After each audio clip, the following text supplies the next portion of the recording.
entraron al estudio, les pidieron contestar una encuesta muy sencilla.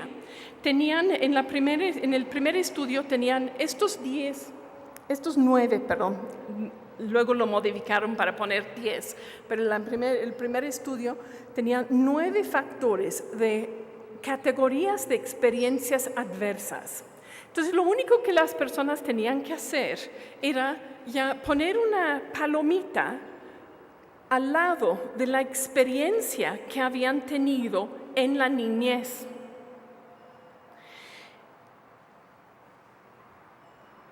Y para la inmensa sorpresa de estos investigadores, encontraron que en ese estudio de 17,000 personas con educación, solo el 50% no tenían ninguna experiencia adversa en la niñez. Y el porcentaje de mujeres déjame ponerlo bien, el porcentaje de mujeres con experiencias adversas era mayor. Entonces era más cerca de un poquito pasado del 60%. Entonces, y el 25% de esa población tenían 2 experiencias adversas o más.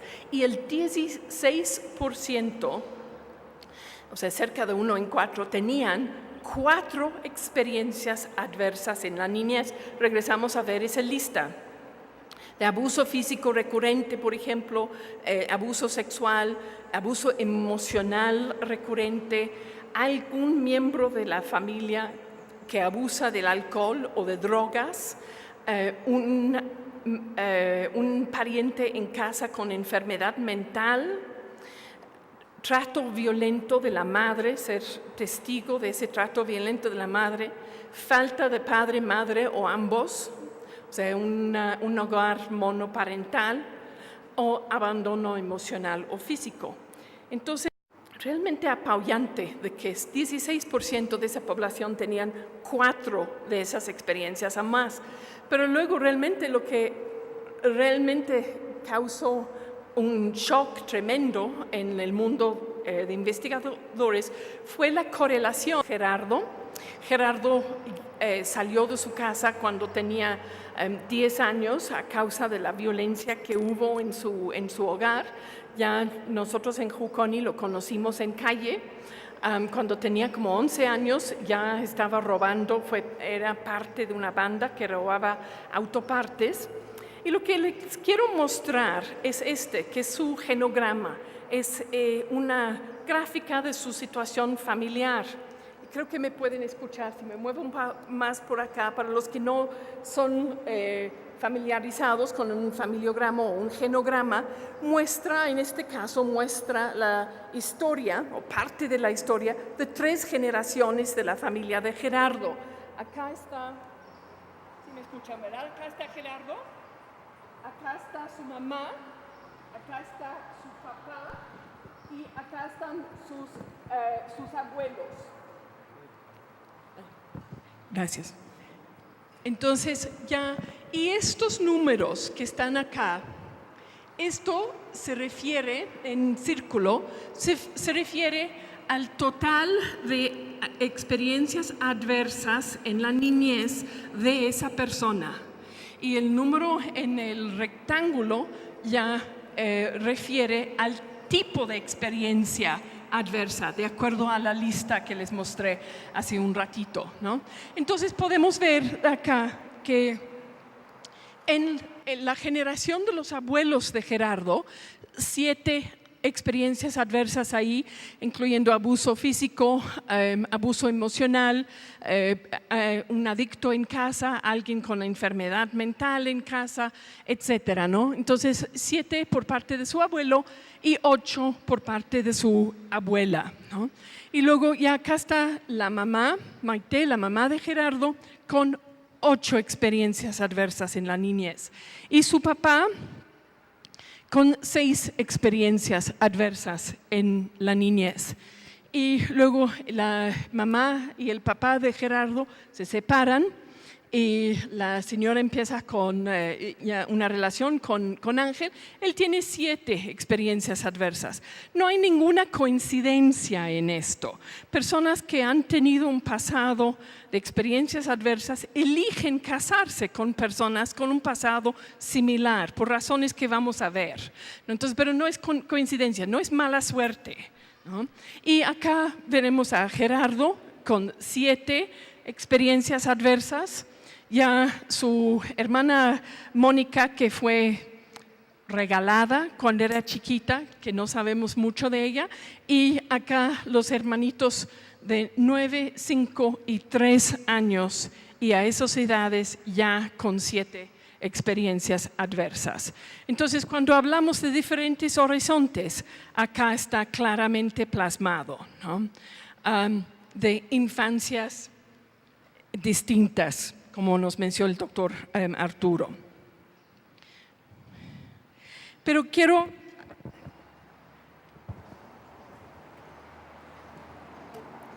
empezar a hablarles un poquitito de cómo sucede esto.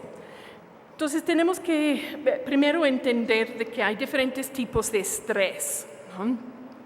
Porque la violencia familiar es equivalente a estrés.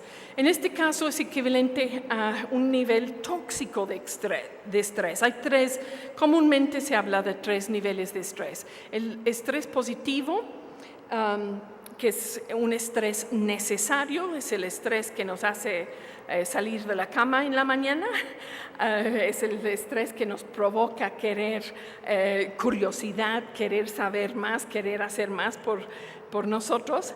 Entonces ya necesitamos ese nivel de estrés. El nivel que cada quien requiere es diferente de acuerdo a cada quien. Ahí está uno de los factores difíciles de esto. Estrés tolerable, la vida siendo lo que es, siempre vamos a tener algunos momentos sumamente difíciles en la vida, la pérdida de alguien, ser expuesto a un desastre natural, perder el trabajo, estos eventos aislados, esperamos que únicos, que nos pasen en la vida y que generen un estrés fenomenal, pero ya por ser un evento, siempre y cuando recibimos, sabemos cómo tratarnos y recuperarnos, ya podemos, el cuerpo, el cerebro está diseñado para aguantar eso. Lo que no estamos diseñados para aguantar es el estrés tóxico.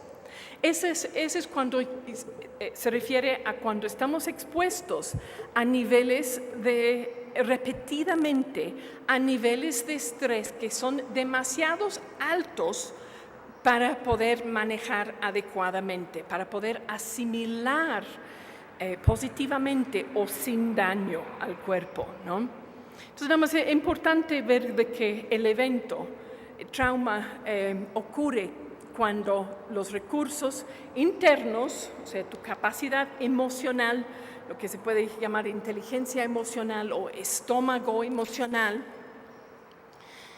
no es suficientemente fuerte para lidiar con ese evento, para poder procesarlo.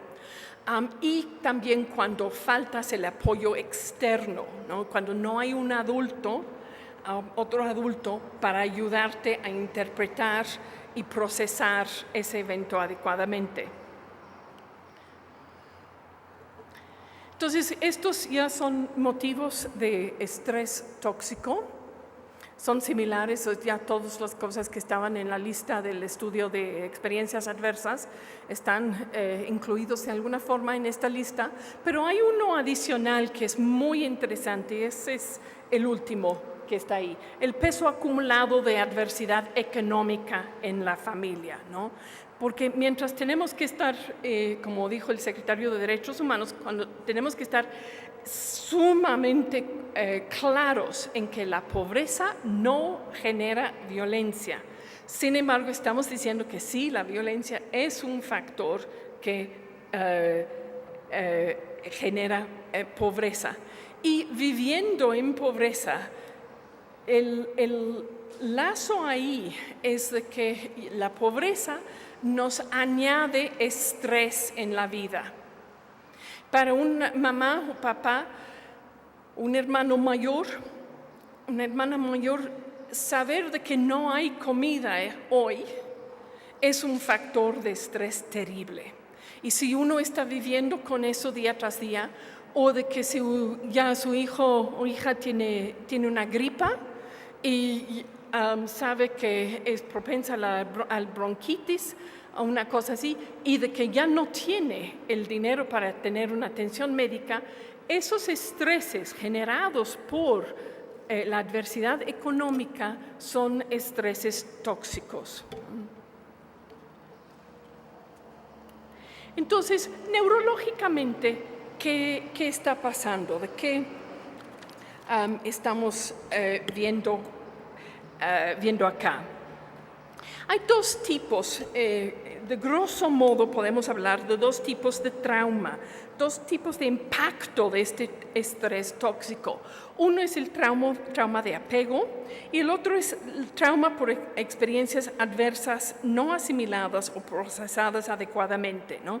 Entonces estos son eventos que ocurren ya cuando el cerebro, podemos decir que el cerebro está ya formado, está fortalecido, ha llegado a su potencial física, digamos, en términos de su desarrollo.